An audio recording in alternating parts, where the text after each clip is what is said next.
This video is brought to you by my wonderful patrons and subscribers on Patreon and Subscribestar. These wonderful people are Jack Whitchurch, Master Stew over at Patreon. If you would like to see even more videos in the future and allow me to do this full time, please do consider donating to one of these services of your choice. Now on with the video. So recently, Tommy Robinson has declared that he's going to run for MEP for the northwest of England, which of course created huge controversy, especially after Count Dankula and Sargon of Akkad announced their own runs for EU Parliament. Whereas Dankula has had a mostly quiet time of it, aside from the issues revolving around his Discord server, and Sargon has had a lot of media smearing and even some altercations with Antifa. For the most part, it's been largely peaceful, and the two have not had any major physical altercations with the far left. Unfortunately for Tommy, being who he is and how he is perceived by people, due to the more long-term and much more vociferous smearing by the mainstream media for more than a decade and a half, has gotten to the point that now it seems perfectly okay for members of the public who are far left inclined to believe that they can now physically assault him because of the rhetoric that he's far right, a racist,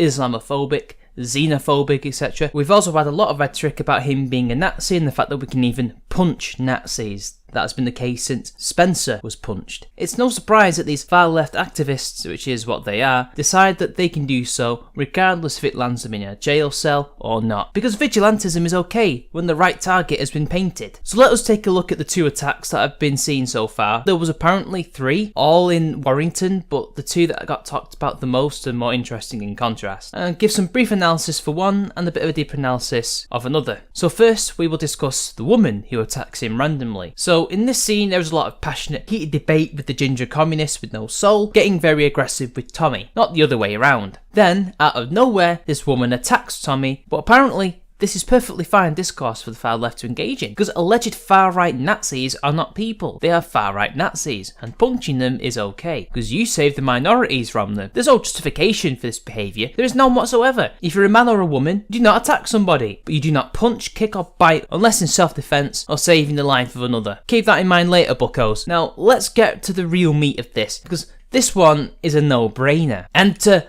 Daniel Mahmoud, a 23-year-old apprentice customer service assistant. Yes, he's a glorified apprentice for someone whose main job is to simply stack shelves. Moreover, he also seems to be somewhat involved nowadays, according to him, with Unite Against Fascism, an organisation I used to support and respect once upon a time. To my shame, they are the real fascists. But that's another topic for another day. So let's take a look at the clip of the milkshake incident involving Mr. Mahmoud, and then the Guardian interview he had explaining his side of the story. So again, heated conversation, then all of a sudden the Asian dude pours milkshake over Robinson. Mahmoud is then subjected to a flurry of punches by Robinson. Now firstly, Daniel deserves these punches because he's basically assaulting Tommy Robinson, and considering at the moment in the UK that acid attacks are a huge issue, I just want to know that this is milkshake and not some kind of corrosive substance. And if you think I'm being biased, I also believe that in 2001, when John Prescott was egged in real by an activist, that he too had the right to punch the man in the face. Self-defense is a natural right, and again, there was no way of knowing that it was an egg in that split second. And by the way, this is assault. We have legal precedent. The man who egged Jeremy Corbyn, a Brexit supporter, was jailed for 28 days for doing what was done to John Prescott, and similarly what was done to Tommy Robinson. But what happens to a far-left Muslim activist who throws milkshakes at people in a comparable situation? Why, he gets an interview in The Guardian, of course. It was a bright but chilly Thursday morning when Daniel Mahmoud set off from Blackburn to Warrington in Cheshire for a meeting with an occupational health therapist. The 23-year-old works as an apprentice customer services advisor and has never been to a march before. So the scene is set. He is there to go and meet a therapist in another town. He's just a humble Zoomer who is a customer service apprentice at the age of 23. Yeah, totally not an activist. Those of you who don't know, the Northwest is made up. There's Merseyside, Cheshire, Cumbria, Lancashire, etc. Warrington and Blackburn are part of Lancashire, although Warrington is also kind of part of Greater Manchester as well, but that's another weird boundary issue. So what Mahmoud has done is he's travelled from a town, Blackburn, which is 34 miles away, to go to a therapist, even though Blackburn itself will have plenty of physical therapists for him to go and talk to. Apparently he had to go down the M6 just to get to this one therapist. Okay. Interesting. By the end of the afternoon, Mahmoud had become the poster boy for protest. A clip of him throwing a milkshake over Tommy Robinson's head has been shared as the viral sensation of the week.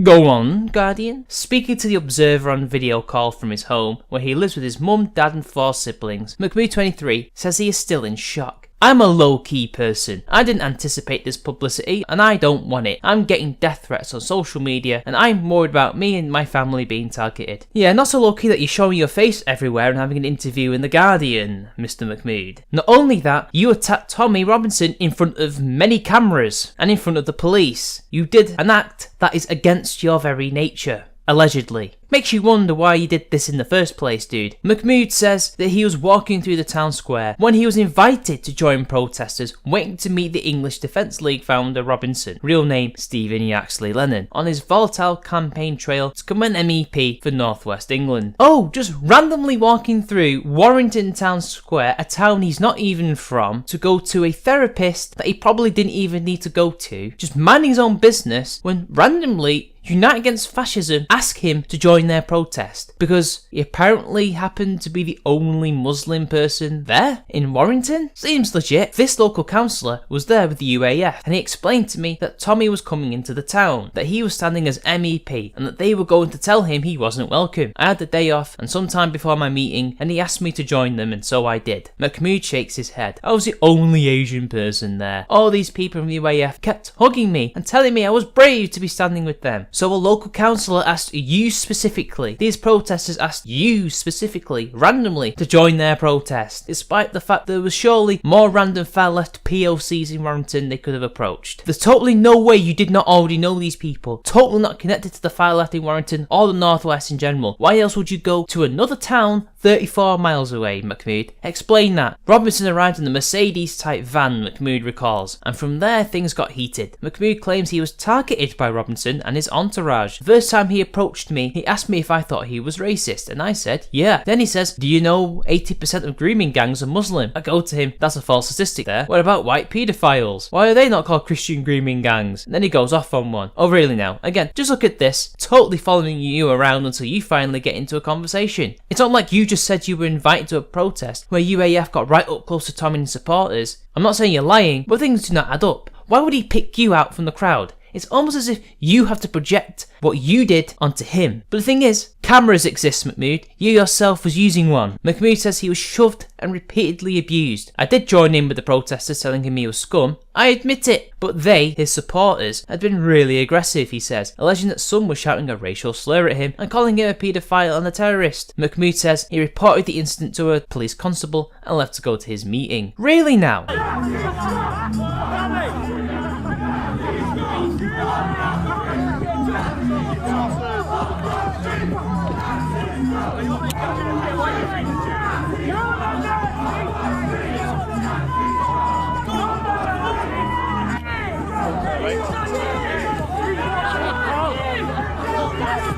Because all I saw was you lot shouting abuse and physically attacking him, and what I don't understand is, these people are picking on you, yet you're picking on them. All these things are contradicting. You can't keep your story straight, dude. And now you're gonna go to your meeting. Why don't you just go to your meeting? Your mythical meeting in another town. One of the UAF guys walked me to my meeting because we knew it was dangerous for me to go on my own. The police told me to dial 999 straight away if I was followed, he says. McMood expected that by late afternoon, the crowds would have cleared from the square and he could quietly make his way back to the train station. Instead, he says he was met by Robinson and his supporters. Oh, stunning and brave, dude. Wow. But the thing is, you went and had your meeting and they were still there. Even though in all the footage that I've seen, you were there from beginning to end. And if you saw the crowds were still there, why did you still walk through the town square? Could you not have found another route to the train station? Could you not have took a taxi to the train station? We would have took you past the town square to the town rail station and you could have been on your way back to Blackburn. It's almost as if you are a professional activist whose job is to go around attacking people like Tommy Robinson. Because there was no reason for you to go back there. Right. It's almost as if you were inviting trouble. They came running after me. At that point, I was scared for my life. I looked calm, but I knew that I was going to get beaten whatever the outcome was. He said I'd assaulted a woman, which wasn't true. He said that I was aggressive and I couldn't do shit, so I just threw the milkshake in his face and ducked. Really? Then how come the footage shows this? This young Muslim agitator, who's been present all day, screaming Nazis, trying to aggressively get at me, is then standing there. I'm standing there, I can see him. I go up to him, I calmly ask him, why have you been violent? Why were you jumping around aggressively all day towards me? At which point, he throws a drink in my face. He